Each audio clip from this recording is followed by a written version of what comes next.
If you're planning a career in technology, the route through a traditional classroom is no longer your only option. You now face a specific choice: prove your worth through written exams, or prove it by building actual software. The traditional A-level route evaluates your capability through a purely academic lens. You study the theory, you memorize the concepts, and your future is determined by how well you perform on written papers at the end of the course. The digital software development T-level was designed as a modern alternative to that model. It shifts the focus away from standardized testing and towards hands-on, practical engineering. This choice dictates more than just your daily schedule. It establishes the exact evidence you will use to prove your skills for the next 2 years. Comparing these options, the traditional academic route plots squarely in the top left. It is high theory and entirely exam-assessed, offering a broad foundation. But the digital software development T-level sits in the bottom right. It's deeply practical and project-driven, creating significant distance from the classroom experience. You are trading a broad academic safety net for an intensive focus on technical skills. You leave the course with a portfolio of code and direct exposure to the tech industry. You have to weigh your desire to start developing real software now against the predictable, standardized structure of end-of-year testing. Looking at the 2-year structure, Year 1 is split right down the middle between classroom learning and project work. Before you can build at a professional level, you have to understand the foundations. The first half covers computer science, cybersecurity, data science, and networking basics. You also study the industry-specific context of technology, including business data management and the legislation that governs modern tech companies. Because this knowledge is foundational, Year 1 still concludes with 2 traditional written exam papers to test your theoretical understanding. Those exams are balanced by an employer-set project. Designed with actual companies, this project forces you to demonstrate workplace skills like algorithm design and project management early on. For students eager to focus solely on coding, this first year can be a challenge. It still requires intense study and exam preparation before the practical work fully takes over.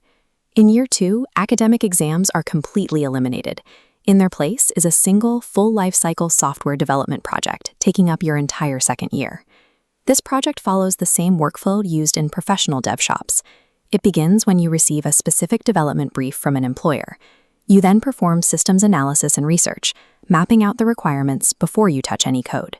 During the design phase, you have to plan your data structures and design the algorithms that will power the application. Only then do you begin development, building a complete web application and database from scratch, primarily using Python. Once the code is written, you execute a testing strategy to find bugs and ensure the software functions as intended under pressure. Finally, you gather feedback from peers and conduct an evaluation of the finished product against the original brief. This model carries a specific risk. Because the project is sequential, a mistake in the initial design can't be fixed by cramming at the end of the year. You are trading the stress of exams for a long-term demand on your self-motivation and your ability to manage a complex project over many months. The most significant part of the T-level is the mandatory industry placement. You must complete 45 days, roughly 9 weeks, working inside a real company. You work alongside professional developer or cyber defense teams at organizations like HMRC, Morrow, or Yorkshire Water. This is where you learn the social side of employment. You gain the communication and teamwork skills that are nearly impossible to simulate in a classroom. You also build a network. By the time you graduate, you have industry contacts who have seen your work in a professional setting. Functioning as a real, full-time employee in this environment requires a level of maturity that can be intimidating for a 17-year-old. But surviving that placement provides tangible proof to future employers that you can function in a professional environment, making you a far more predictable and lower risk hire than a candidate with only a classroom background. The goal of these intensive projects and placements is to create a direct pipeline to a career. Many of these placements convert directly into full-time job offers or degree apprenticeships for students who perform well during their 9 weeks. If you prefer the university route, that remains a standard option, as the T-level is a recognized entry qualification. Some students even secure paid project work from their placement companies to help fund their time at university. You are effectively fast-tracking your entry into the industry, trading a more general education for immediate career momentum. To decide if this is right for you, look at these two profiles. The ideal T-level candidate is a hands-on learner. You want to build Python applications and work with employers immediately. You should stick to the traditional route if you prefer the structure of exams, or if you are still undecided about a career in tech and want to keep your options broad.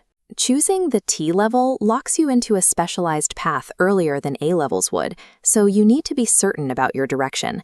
If you know what you want, this course is an effective bridge between being a student and becoming a professional developer.